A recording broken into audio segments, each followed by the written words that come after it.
মায়ার নবীর চরিত্র ছিল ফুলের মতো, ফুলের চাইতেও বেশি পবিত্র।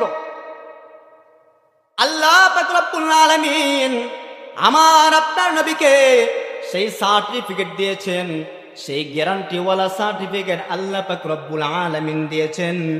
আল্লাহর নবীর সাহাবীরা আম্মা জান আয়েশা সিদ্দিকা রাদিয়াল্লাহু তাআলা আনহার কাছে একদিন আয়েশা বলতেছে, ও আম্মা জান আয়েশা, আয়েশা গো, আমার নবীর, আমাদের নবীর চরিত্র নিয়ে আপনি একটু বর্ণনা দেন। কারণ মায়ার নবীর সব চাইতে বেশি সহযোগী পাইছেন, সব চাইতে বেশি সঙ্গ পেয়েছেন আম্মা জান আয়েশা।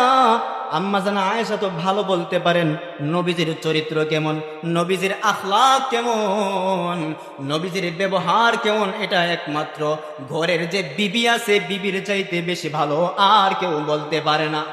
আম্মা জান আয়েশা সিদ্দিকাকে তখন সাহাবায়ে কেরামরা বলতেছে, আম্মা জান আয়েশা সিদ্দিকা বলতেছেন, ও সাহাবীরা, তোমরা কি কোরআন পড়ো না?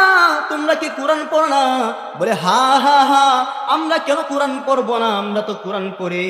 আম্মা জান আয়েশা সিদ্দিকা বলেন, সাহাবীরা রে, আমার নবীর চরিত্র হলো কোরআনটা যেই রকম ভাবে আছে হুবহু কোরআনটা হলো আমার নবীর চরিত্র। সুবহান, পুরা কোরআনটাই তো আমার নবীর চরিত্র।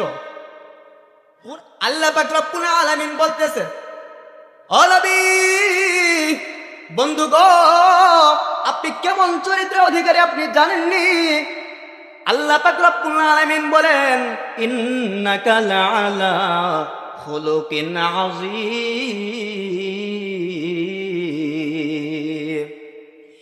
ইন্নাকা লাআলা খুলুকিন আযীম, আপনি তো মহান চরিত্রের অধিকারী। কি চরিত্র? মহান চরিত্র।